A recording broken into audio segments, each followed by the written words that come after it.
അനീഷിന്റെ അടുത്ത് എന്താ കാണിച്ചത്? കൈയും കലാശം കാണിച്ച് ഈ ചായാന്ന് വിളിച്ച് ഇങ്ങനെ ഈ അപ്പായുടെ പോയി ഇരിക്കുന്നതും അപ്പായുടെ കയ്യിൽ പിടിച്ചിട്ട് ഞാൻ വിചാരിച്ചില്ല ഇങ്ങനത്തെ ഒരു വർത്താനോട് പറയൂ. നിങ്ങൾ ഉണച്ചി നിമ്മാതി ചെറ്റ വർത്താനം നിങ്ങൾ രണ്ട് പറഞ്ഞിട്ടുണ്ടെങ്കിൽ കൈ വെച്ചിട്ട് നിങ്ങൾ ഇറങ്ങി പോകുന്നത്. നിന്റെ കഴിവുകൊണ്ടല്ലോ ഇവിടെ ഇരിക്കുന്നത്. പുറത്തിന് പൈസ എണ്ണിക്കോർത്തോട് മാത്രമാണ് ഇരിക്കുന്നത്. അലൂടെ പോലെ പിയാറ് കൊടുത്തിട്ടാണ് ഞാൻ വന്നിരുന്നെങ്കിൽ ഉറപ്പായിട്ട് ഞങ്ങൾ നിന്നാണ്. പിന്നെ ഒരു കാര്യം അനു പറഞ്ഞില്ല 16 ലക്ഷം 15 ലക്ഷം കൊടുത്താൽ ഇവിടെ എല്ലാവരും മാനിപ്പുലേറ്റ് ചെയ്യുന്നത്. നല്ലൊരു ഓരോത്തോടെ ആലോചിച്ചു നോക്കാം. എന്റെ അടുത്ത് ശൈത്യത്തെക്കാളും പറഞ്ഞില്ല കറക്റ്റ് എമൗണ്ട്. നിങ്ങൾ ഇന്ന ശൈത്യം പറഞ്ഞിട്ടില്ലേ? എന്നിട്ട് അനു എല്ലാം ഒന്നും അറിയാത്ത വൈറ്റ് ഡ്രസ് ഇട്ട് അവിടെ തലേ ദിവസം രാത്രി ഇരുന്നപ്പോ നീ ക്ലീവേജ് കാണിച്ച് അപ്പാനിയുടെ അടുത്ത് പോയി ഇരുന്നെന്ന് പറഞ്ഞവളാണ് അവൾ. അതിലാണ് സ്റ്റാർട്ട് ചെയ്തത്.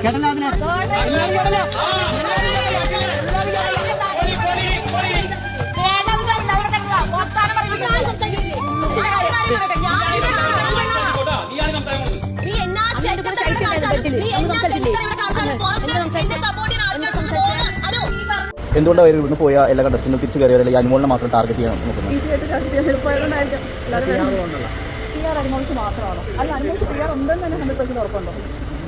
തലത്തിരുന്ന് ഡ്രസ്സാണ് താഴും കേറും നമ്മളാണ് സ്റ്റിച്ച് ചെയ്യുന്നത്.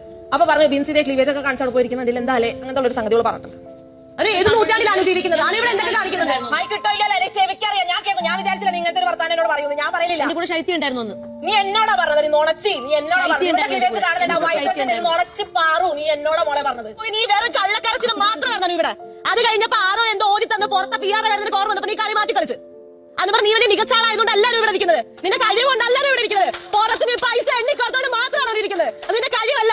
നീ മനസ്സിലാക്കാൻ മനസ്സിലായി. അനു പറഞ്ഞ കള്ളാണെന്ന് മനസ്സിലായി. ഞാനുള്ളപ്പോഴെങ്ങനെ നിമ്മാതി ചെറ്റ വർത്താനം നിങ്ങൾ എന്നെ പറഞ്ഞിരുന്നെങ്കിൽ അന്തസ്സായി ഞാൻ കൈ വെച്ചിട്ട് ഇവിടെ ഇറങ്ങി പോകണം. ഇവിടെ പോയാലും കുഴപ്പമില്ലായിരുന്നു. Big boss Malayalam season 7 final 5 എത്തിച്ചേരുമെന്ന് ഉറപ്പിച്ചിരിക്കുന്ന ഒരു മത്സരാർത്ഥി തന്നെയാണ് അനുമോള്. എന്നാൽ ഗ്രാൻഡ് ഫിനാലെ അടുക്കുമ്പോൾ അനുമോൾക്കുള്ള പ്രേക്ഷക പിന്തുണ കുറഞ്ഞു വരികയാണ്.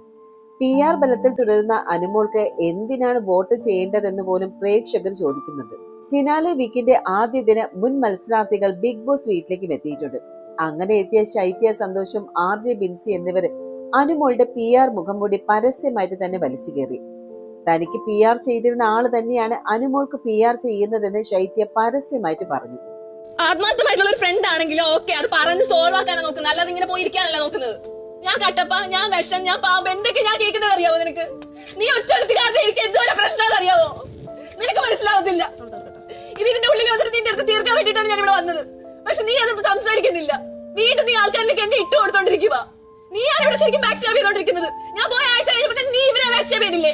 അത് ഞാൻ പറയുന്നുണ്ടോ? ഒരു റിയൽ ആയിട്ടുള്ള ഫ്രണ്ട് ആണെങ്കിൽ ഇങ്ങനെ കാണിക്കത്തില്ല. നീ ഇങ്ങനെയാണോ കാണിക്കണ്ടേ? അറ്റ്ലീസ്റ്റ് ഇപ്പോഴെങ്കിലും തീരാൻ പോവാ, ഫിനാലെ ആവാൻ പോവാ. ഇവിടെ തുടങ്ങിയ സാധനം ഇവിടെ തന്നെ തീർക്കാൻ നോക്ക്. ഇവളിപ്പോ എന്തൊക്കെ നാടകം കാണിച്ചോണ്ടിരിക്കുന്നത്? അപ്പൊ ആ അനുശേഷനെ പുള്ളിക്കാരൻ നല്ലൊരു മനുഷ്യനായിരുന്നു. എനിക്ക് റെസ്പെക്ട് ഉണ്ടായിരുന്നു പുള്ളിക്കാരന്റെ അടുത്ത്. ആ മനുഷ്യൻ ഇത്ര ഹൈ ലെവലിൽ നിന്ന ഒരാളാ. ആളുടെ ഇമോഷൻ വെച്ചിട്ട് ഇവിടെ കളിച്ചോണ്ടിരിക്കുന്നത്. ഇവിടെ വാങ്ങി സംസാരിക്കാൻ താല്പര്യമില്ല. ഈ ബാക്ക് സ്റ്റാബിങ് ആരാ ചെയ്തെന്നറിയാവോ? നിന്റെ PR. അവൻ തന്നെയായിരുന്നു എന്റെ PR. എന്റെ അച്ഛന്റെ കയ്യിൽ എന്തോരം പൈസ അവൻ വാങ്ങിച്ചെന്നറിയാവോ? എന്നിട്ട് നമ്മൾ രണ്ടുപേരും കൂടി വീഡിയോ ഇട്ടിട്ടാണ് അവൻ ബാക്ക് സ്റ്റാബ് എന്ന് പറഞ്ഞിട്ട് കുറെ കട്ടപ്പയുടെ സാധനം ഉണ്ടാക്കിയിട്ടിരിക്കുന്നത്. അല്ലാതെ ഞാൻ നിന്നെ ബാക്ക് സ്റ്റാബ് ചെയ്തിട്ടില്ല. എനിക്ക് നിന്നോട് ഇഷ്ടം മാത്രമേ ഉണ്ടായിട്ടുള്ളൂ. ഓരോ സാധനങ്ങൾ എന്റെ അടുത്ത് ചോദിക്കുമ്പോഴും എനിക്ക് അതിനെ പറ്റി പറയാൻ താല്പര്യമില്ല എന്ന് പറഞ്ഞിട്ട് ഞാൻ വിടും. ഇവിടെ ഇതിന്റെ ഉള്ളിൽ നടന്ന കാര്യമില്ല. വലിയ പുറത്തുള്ള വലിയ പ്രശ്നങ്ങളൊന്നും അല്ലല്ലോ. അപ്പൊ ഞങ്ങൾ പറഞ്ഞു എന്തൊക്കെ ചെറ്റത്തരം കാണിക്കാമോ അതൊക്കെ ചെയ്തിട്ടുണ്ട്. എത്ര മോശമാക്കാമോ അത്ര മോശമാക്കിയിട്ടുണ്ട്. എന്റെ ഉള്ളിലുണ്ടായിരുന്ന എന്നോടുള്ള സ്നേഹം അപ്പൊ നീ ചുമ്മാ നാടകമായിരുന്നു, അഭിനയിക്കുമായിരുന്നു. നീ ഇത്രയും ദിവസം 35 ദിവസം നീ എന്റെ അടുത്ത് അഭിനയിക്കുമായിരുന്നു. അപ്പൊ ശരി നോക്കാൻ അതെനിക്ക് അറിയേണ്ട കാര്യമില്ല. നീ ബാക്ക് സ്റ്റാബ് ചെയ്തതിന്റെ കാര്യം പറ. അതെന്താണ് റീസൺ എന്നുള്ള കാര്യം പറ. ഇവിടുന്ന് ഇറങ്ങിയിട്ടല്ല. എനിക്ക് ഇവിടുന്ന് തന്നെ ക്ലിയർ ചെയ്തിട്ട് വേണം പോകാനായിട്ട്. എനിക്ക് പുറത്ത് വേറെ ലൈഫ് ഉള്ളതാ. ഞാനും നിന്റെ അടുത്ത് അതുപോലെ തന്നെ സ്നേഹമായിരുന്നു. ഞാൻ പക്ഷെ നിന്നെ ബാക്ക് സ്റ്റാബ് ചെയ്തിട്ടില്ല. നമ്മൾ തമ്മിലുണ്ടെങ്കിൽ അത് തീർത്തിട്ട് പോന്നീ. അവർക്ക് റീസൺ ഇല്ല പറയാൻ. നീ ഇവിടെ പല ആൾക്കാരെ തെറ്റിദ്ധരിപ്പിക്കുന്നുണ്ട്. മനസ്സിലായോ? നീ പല ആൾക്കാരെ തെറ്റിദ്ധരിപ്പിക്കും. അനുമോളുടെ PR തന്നെ കട്ടപ്പ എന്ന് വിളിച്ച് പരിഹസിക്കുന്നു എന്ന് ശൈത്യ പറയുന്നുണ്ട്. ശൈത്യക്കൊപ്പം നൂറയും ആദ്രയും നിൽക്കുന്നുണ്ട്. ശൈത്യ കരഞ്ഞുകൊണ്ടാണ് സംസാരിക്കുന്നത്. എന്നാൽ വിശദീകരണം നൽകാനൊന്ന് അനുമോൾ തയ്യാറായില്ല. പല അഭിപ്രായങ്ങളാണ് ഇതേക്കുറിച്ച് പ്രേക്ഷകർക്കിടയിൽ വരുന്നത്. ഈ സീസണിലെ ഏറ്റവും കൂടുതൽ ചർച്ചയായതും ഒരു പക്ഷേ ഗെയിമിനേക്കാൾ PR ആയിരിക്കും, പ്രത്യേകിച്ചും അനുമോളുടെ PR. 16 ലക്ഷം രൂപയുടെ PR അനുമോൾ നൽകിയെന്നാണ് വാദം. സോഷ്യൽ മീഡിയയിൽ അനുമോളെ അനുകൂലിച്ചും മറ്റുള്ളവരെ താഴ്ത്തിയും നിരവധി കമന്റുകൾ വരുന്നുണ്ട്. PR ആരോപണ കാരണം ഈ സീസണിന് പോലും ജനപ്രീതി കുറഞ്ഞെന്നുള്ള അഭിപ്രായങ്ങളുമുണ്ട്. നവംബർ 9-നാണ് ഗ്രാൻഡ് ഫിനാലയുടെ എപ്പിസോഡ് നടക്കുക. അനുമോൾ തന്നെയാണ് ഒരുപാട് ഈ ഒരു ബിഗ് ബോസ് സീസൺ തുടങ്ങിയത് മുതൽ ചർച്ചാ വിഷയമാകാനായിട്ട് അനുമോൾക്ക് സാധിച്ചിട്ടുണ്ട്. കാരണം ഓരോ കാര്യങ്ങളിലും വിവാദ പ്രശ്നങ്ങൾ ഉന്നയിക്കുമ്പോഴും വിവാദ ആരോപണങ്ങൾ ഉന്നയിക്കുമ്പോഴും അതിന്റെ പേരിലും അല്ലെങ്കിൽ ഒരുപാട് വിമർശനങ്ങൾ കേട്ടിട്ടുള്ള ഒരു തുടക്കത്തിൽ തന്നെ നല്ലൊരു കണ്ടസ്റ്റന്റ് കൂടിയാണ് അനുമോൾ. എല്ലാവരും അനുവിനെ ഒറ്റപ്പെടുത്തി ടാർഗറ്റ് ചെയ്തപ്പോഴും അനു ധൈര്യത്തോടു കൂടി തന്നെയാണ് അതെല്ലാം നേരിട്ട് മുന്നോട്ട് വന്നത്. പക്ഷെ പിന്നെ ആയപ്പോൾ ഓരോ കാര്യങ്ങൾ പറഞ്ഞു ഓരോരോ പ്രശ്നങ്ങളും ഉണ്ടാക്കി അവസാനം അനുവിന്റെ പേരിലും ഒരുപാട് നെഗറ്റീവുകൾ ഉണ്ടാകുന്ന സംഭവങ്ങളൊക്കെ ഉണ്ടായിരുന്നു. നമുക്കറിയാം ഏറ്റവും കൂടുതൽ അനുവിനെ നെഗറ്റീവ് ഉണ്ടാകാനുള്ള മെയിൻ കാരണം എന്ന് പറയുന്നത് ആര്യന്റെയും ജിസീലിന്റെ ആ ഒരു പ്രശ്നമുണ്ടല്ലോ, അത് തന്നെയായിരുന്നു. എന്നാൽ ബിഗ് ബോസ് ഹൗസിലേക്ക് എവിക്റ്റ് ആയിട്ട് പോയ മത്സരാർത്ഥികളുടെ റീ എൻട്രി നടക്കുമ്പോൾ അവർ വന്നതിന് ശേഷം നടക്കുന്ന ചില സംഭവങ്ങൾ ഇപ്പോൾ വീണ്ടും ചർച്ചയാവുകയാണ്. ശൈത്യയും അനുവും വിൻസിയും തമ്മിലുള്ള ചെറിയ തർക്കങ്ങളും വഴക്കുകളും ഒക്കെ ഇപ്പോൾ വലിയ രീതിയിൽ വൈറലാവുകയാണ്.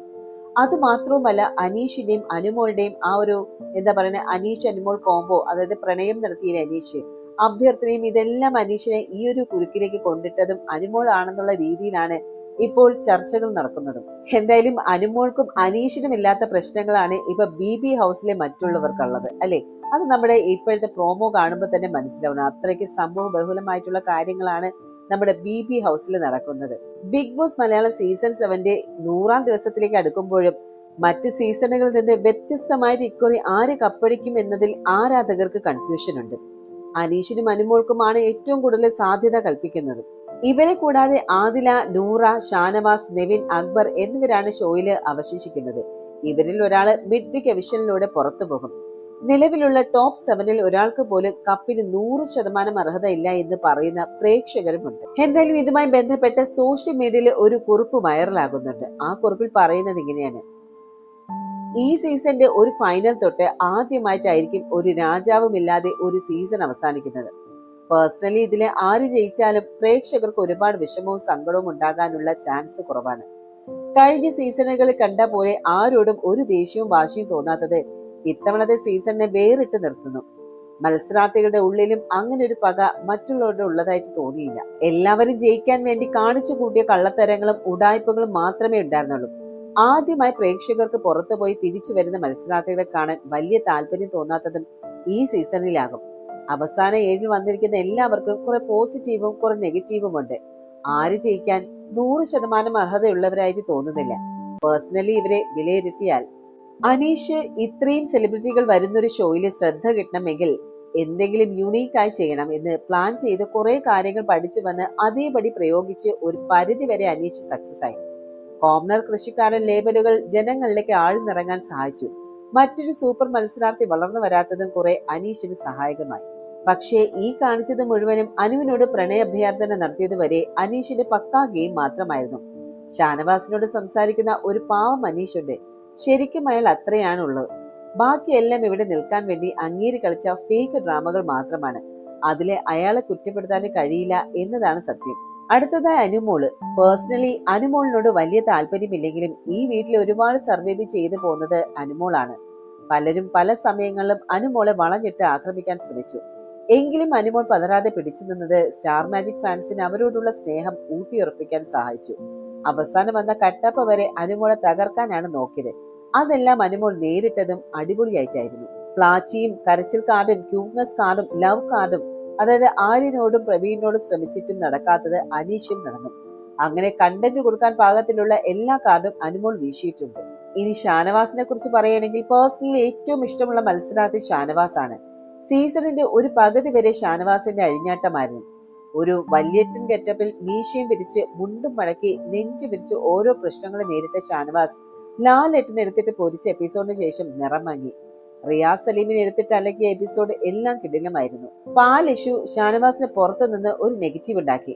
ഇപ്പോഴും അതിൽ സത്യമുണ്ട് എന്ന് വിശ്വസിക്കുന്ന ആളാണ് ഞാൻ. പക്ഷെ അതുമൂലം ടിക്കറ്റ് ഫിനാലെ ടാസ്കുകൾ നഷ്ടമായതും എന്തിനും ഏതിനും അക്ബർ എന്ന് പറഞ്ഞു നടന്നതും അവസാന നാളുകളിൽ കുറച്ച് ഒതുങ്ങിപ്പോയതും ഷാനവാസിനെ പിന്നിലേക്ക് വലിച്ചിട്ടുണ്ട്. വീട്ടിൽ ജെനുവിനായി നിന്ന ഒരാൾ ഷാനവാസ് ആണ് എന്നാണ് എന്റെ അഭിപ്രായം. ഗെയിമിന് വേണ്ടി ഒരു ഡ്രാമയും കളിച്ചിട്ടില്ല, ഫേക്കായി നിന്നിട്ടുമില്ല. വില്ലൻ സൈഡ് നേതാവ് അക്ബർ ആണെങ്കിലും പേഴ്സണലി അക്ബർ ഒരു ശുദ്ധനാണ് എന്ന് തോന്നിയിട്ടുണ്ട്. ഇവിടെ നിൽക്കാൻ വേണ്ടി ഓരോന്നും ചെയ്തു, അല്ലാതെ ഒന്നും മനസ്സിൽ വെച്ച് പെയ്യുന്ന ആളല്ല അക്ബർ. ഇപ്പൊ ഉള്ളവരുടെ ഗെയിമുകളിലെല്ലാം 100% ഇട്ടോ ആദ്യം മുതൽ കളിച്ചൊരാൾ അക്ബർ ആയിരുന്നു. പാരഡിയുടെ അതിപ്രസരവും നല്ല കുത്തിത്തിരിപ്പും നെഗറ്റീവ് ഗ്യാങ്ങിൽ പെട്ടതും തിരിച്ചടിയായിട്ടുണ്ട്. വീട്ടിൽ നെവിനെ ഇഷ്ടപ്പെടുന്നവർ പോലും പുറത്ത് ചിലരുടെ പോസ്റ്റുകൾ കാണുമ്പോൾ നെവിനെ വെറുത്തു പോകുമായിരുന്നു.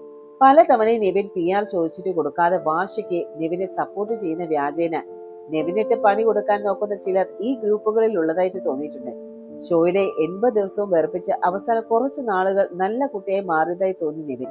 എന്റർടൈനർ എന്ന വാക്കിനോട് നീതി പുലർത്തിയെങ്കിലും 4 ചിരി തരുമ്പോൾ 10 അൺസഹിക്കബിൾ തമാശകളും നെവിന്റെ ഭാഗത്തു നിന്നുണ്ടായിട്ടുണ്ട്. മോഹൻലാൽ വരുന്ന എപ്പിസോഡുകളിൽ മനഃപൂർവ്വം മണ്ടനായി അഭിനയിച്ച് ക്യൂട്ട്നെസ് വാരി വിതറി ഓരോന്ന് പറയുന്നത് അരോചകമായി തോന്നിയിട്ടുണ്ട്. പക്ഷേ അവസാന നാളുകളിൽ എല്ലാവരോടും പോയി മിണ്ടി എല്ലാ ഇഷ്യൂ സോൾവ് ആക്കി മാക്സിമം ഫണ്ണാക്കാൻ നെവിന് സാധിച്ചിട്ടുണ്ട്. ഷോയുടെ അവസാനം നെവിന്റെ സപ്പോർട്ട് വർദ്ധിക്കാനും അത് സഹായമായിട്ടുണ്ട്. ഒരിക്കൽ കിറ്റ് ചെയ്ത് പുറത്തേക്ക് ഓടിയത് കൊണ്ട് കപ്പിലേക്ക് നെവിന് എത്താൻ കഴിയുമോ എന്ന് തോന്നില്ല. ഇനി നൂറ, ആദില വീട്ടിലെ ഏറ്റവും വിഷം ഇവരാണെന്ന് തോന്നിയിട്ടുണ്ട്. ഫണ്ണാണ്, ക്യൂട്ടാണ് നൂറ, നല്ല ഗെയിമറാണ് ആദില, നല്ല എന്റർടൈനറുമാണ്.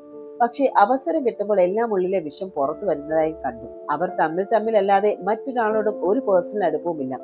ഒരു വഴക്ക് വന്നാൽ കൂടെയുള്ളവരെ ഒരു ദാശന്യം ഇല്ലാതെ വലിച്ചു കീറുന്നതായി തോന്നിയിട്ടുണ്ട്. ബാക്കിയുള്ളവരെ നെഗറ്റീവ് ആക്കുന്നതിലൂടെ നമ്മളിൽ ഒരാളുടെ സ്ഥാനം ഉറപ്പിക്കാൻ ശ്രമിക്കുന്നതായി പലപ്പോഴും കണ്ടിട്ടുണ്ട്. കപ്പിലേക്ക് പോയിട്ട് ഫൈനൽ 5 പോലും ഒട്ടും അർഹതയില്ലാത്തവർ ഇവരാണ്. കണ്ടന്റ് വൈസ് ഈ ഷോയെ പല ഘട്ടങ്ങളിലായി താങ്ങി നിർത്തിയതും അനീഷും അനുമോളും ഷാനവാസുമായിരുന്നു. അനുമോൾ അനീഷ് പ്രണയം 2 പേർക്ക് നെഗറ്റീവ് ആയിട്ടുണ്ട്. അത് വോട്ടിനെ എങ്ങനെ ബാധിക്കുമെന്ന് കണ്ടറിയണം. അവസാന ഘട്ടത്തിൽ നെവിനും കുറെ സപ്പോർട്ട് പിടിച്ചിട്ടുണ്ട്. ജയിക്കാൻ കഴിയില്ല എങ്കിലും ആരുടെ വോട്ടിനെയാണ് അത് ബാധിക്കുന്നതെന്ന് മനസ്സിലാക്കാൻ പാടാണ്. ജനങ്ങൾക്കിടയിൽ ഷാനവാസിന് നല്ലൊരു സപ്പോർട്ട് ഉണ്ടാകും. അവസാന നാളുകളിലെ പതിഞ്ഞ പോക്ക് വോട്ട് ബാങ്കിൽ വെള്ളൽ വരുത്തിയോ എന്ന് അടുത്ത ആഴ്ച അറിയാം. നെഗറ്റീവ് ഗ്യാങ് ലീഡർ ആയതുകൊണ്ട് കപ്പ് കിട്ടുമെന്ന് തോന്നുന്നില്ല അക്ബറിന്. അത് പുറത്തേക്ക് കൊടുക്കുന്ന മെസ്സേജ് നെഗറ്റീവ് ആയിരിക്കും. ബാക്കി ആർക്ക് കൊടുത്താലും ആദില നൂറ നേടരുതെന്നുണ്ട്. കാത്തിരുന്ന് കാണാം അന്തിമ വിധി എന്താകുമെന്ന്. മറ്റൊരു കുഴപ്പമില്ലാത്ത സീസൺ കൂടി അവസാനിക്കുന്നു. സീസൺ 6 എത്രയോ മെച്ചം. ഏതായാലും എല്ലാവർക്കും ഓൾ ദി ബെസ്റ്റ്. ഇതാണ് ആ ഒരു കുറിപ്പിൽ പറഞ്ഞത്. ശരിക്കും നല്ല രീതിയിൽ ഒരു വിശകലനം നടത്തിയിട്ട് തന്നെയാണ് ആ കുറിപ്പിൽ ആ വ്യക്തി പറഞ്ഞിരിക്കുന്നത്. എന്തായാലും ഈ ഒരു സീസണിൽ എന്തായി സംഭവിക്കും, ആര് കപ്പടിക്കും എന്നുള്ളത് കാരണം നമ്മൾ ഗ്രാൻഡ് ഫിനാലെ, കാരണം ഒന്നും നമുക്ക് പ്രെഡിക്റ്റ് ചെയ്യാൻ പറ്റത്തില്ല ആരാണ് കപ്പ് എടുക്കുന്നത്. ഇപ്പം അനീഷ്, അനുമോള് ഇവർ തന്നെയാണ് ഏറ്റവും കൂടുതൽ സാധ്യത. അനുമോളുടെ കേസ് വരുമ്പോൾ PR കേസ് ഇടുന്നുണ്ട്. അതുപോലെ അനീഷിന്റെ കേസ് വരുമ്പോൾ എന്താ പറയുന്നത്, എല്ലാം ഫേക്ക് ഡ്രാമ ചെയ്യുന്നു, അതൊക്കെ വരും. എന്തായാലും പ്രേക്ഷക പിന്തുണ എന്താണ് എന്നുള്ളത് നമുക്ക് ആ ഗ്രാൻഡ് ഫിനാലെ എടുക്കുമ്പോൾ അറിയാലേ എന്താണ് സംഭവിക്കുന്നത്. ഈ വരുന്ന കണ്ടസ്റ്റൻസിന് എല്ലാവർക്കും PR കാണുമായിരിക്കും. എന്തായാലും ഒരാൾക്ക് മാത്രമായിട്ട് ഒരു PR നടക്കില്ലല്ലോ. അപ്പൊ ശരിക്കും ഇപ്പൊ പുറത്തു പോയവർ വീണ്ടും വീട്ടിനകത്ത് കയറിയപ്പോഴത്തേക്ക് വലിയൊരു ബഹളം തന്നെയാണ് ഉണ്ടാകുന്നത്. എനിക്ക് തോന്നുന്നു അവരുടെ എല്ലാ ലക്ഷ്യം അനുമോൾക്ക് ഒരു എന്താ പറയുക നെഗറ്റിവിറ്റി സ്പ്രെഡ് ചെയ്യുക എന്നുള്ള, അനുമോളുടെ ആ ഒരു കപ്പിലേക്ക് അടുക്കരുത് എന്നുള്ള ഒരു വാശി എന്നാണ് തോന്നുന്നത്. എന്താ നടക്കുന്നത് എന്നുള്ള കാര്യം നമുക്കറിയില്ല. എന്തായാലും നമുക്ക് അറിയാൻ പറ്റും ഗ്രാൻഡ് ഫിനാലിൽ നിന്ന് ആര് കപ്പടിക്കുമെന്ന്.